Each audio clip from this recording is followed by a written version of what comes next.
Hello, this is Sam with Science Shorts here. Now remember how we did our voyage through the solar system, and I promised to bring you back to look in more detail at some of the planets and the moons of the solar system. Today is no exception because we're going to study a very important pair of objects in the solar system, and that is our Earth and the satellite that revolves around it called the Moon. This is a very important combination of two objects that have been circling each other for billions of years, and today we're going to investigate the Earth-Moon system, remembering that the Moon orbits approximately 380,000 kilometers from the Earth.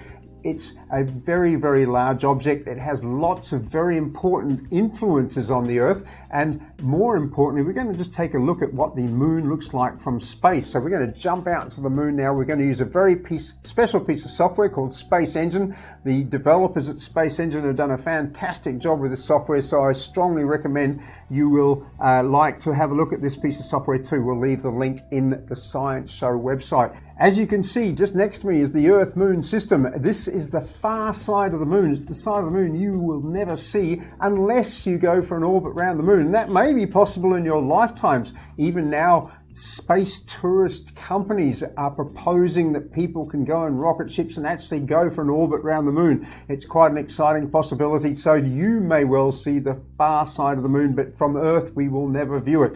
That is because the Moon remains in what we call a locked orbit around the Earth, and that means essentially this one face of the Moon is always pointing towards Earth. Okay, and this is one of the very special things you have to remember about as the Moon orbits around the face. It's only one face that remains pointing towards the Earth. The far side of the Moon, don't get that confused with the dark side of the Moon. The far side of the Moon is not visible to us. It also is fully illuminated in sunlight at certain times of the month. Now remember that the Moon takes approximately 27 days to orbit Earth once, and this represents an entire lunar cycle from new moon to crescent moon to half moon to gibbous moon, as we call it, to full moon, and then all the way back to new moon. This takes approximately 27 days. Let's have a look at the Moon itself, and we're going to do something that I think is kind of cool here. This is called Earthrise, and I'm just going to manage it on my screen here, and we're going to go very slowly in towards the Moon's far side, that part that you never see. In we go, and we're going to get a view very much like the astronauts did in the Apollo spacecraft, is that they orbited around the Moon and they actually could see the Earth rising above the Moon, and that's pretty much what they saw as they orbited around the Moon in the 1960s and 70s when they visited the lunar surface. And I'm just going to ask a question here: how many astronauts actually walked on the Moon? See if you can find the answer to that question yourself. Okay, so let's leave the Moon behind, and what we're going to do now is travel over towards our home planet Earth. It's a very important part of the solar system because all the humanity lives there. It's the only habitable planet that we know about, and so I'm just going to head across there now, and we're just going to hit the go to button, and I'll just have to find it there. Center an object, there it is. And remember, this is a very wonderful piece of software that you can download from the internet. It allows you to travel all through the solar system in the most incredible detail. We're going to leave the Moon behind now, and we're going to travel towards Earth to watch some of the amazing and incredible elements of this remarkable planet.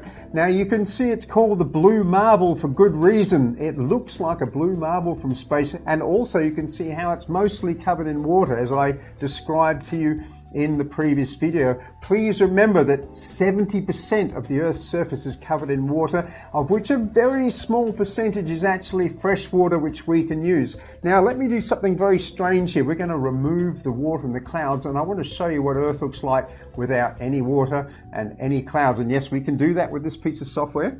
And first of all, I'm going to take away the clouds.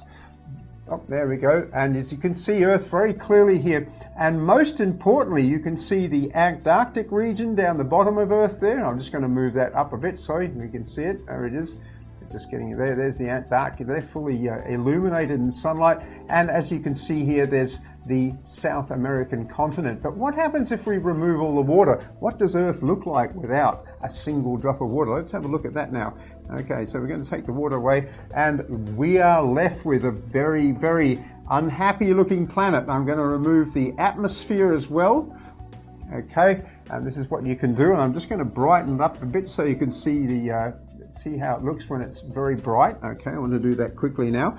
And as we will now move towards the Earth, our planet has been taken into a whole different type of world here without the water. And here you can see some of the amazing details, and this is part of Earth that you will never see unless you go down to the bottom of the sea in a submarine. But these are called the tectonic plates of Earth, and you can see very clearly here, if I indicate this part of the coast of South America, and you can see just here, my hand just disappeared, this is called a subduction zone, where the part of Earth's surface is actually moving underneath the continent of South America. It's a very volcanically active area on Earth, and these tectonic plates are continuously moving across Earth's surface.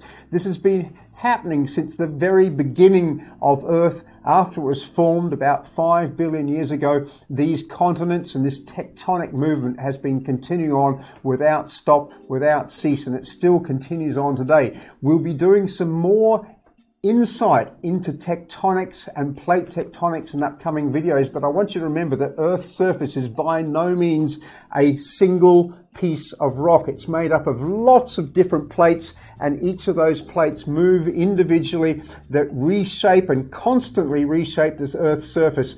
The Himalayan mountains, the Andes mountains, they're all there because of tectonic movement, and this is a very important part of Earth's ongoing evolution and its changing face. So let's finish this by putting the water and the clouds back in place, because I want people to be comfortable and have something to drink. So we're just going to finish this video by adding the ocean.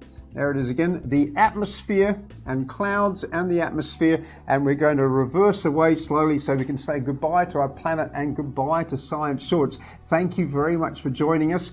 Please come back again soon, because we've got more amazing stuff to show you. This is Sam from Science Shorts signing off.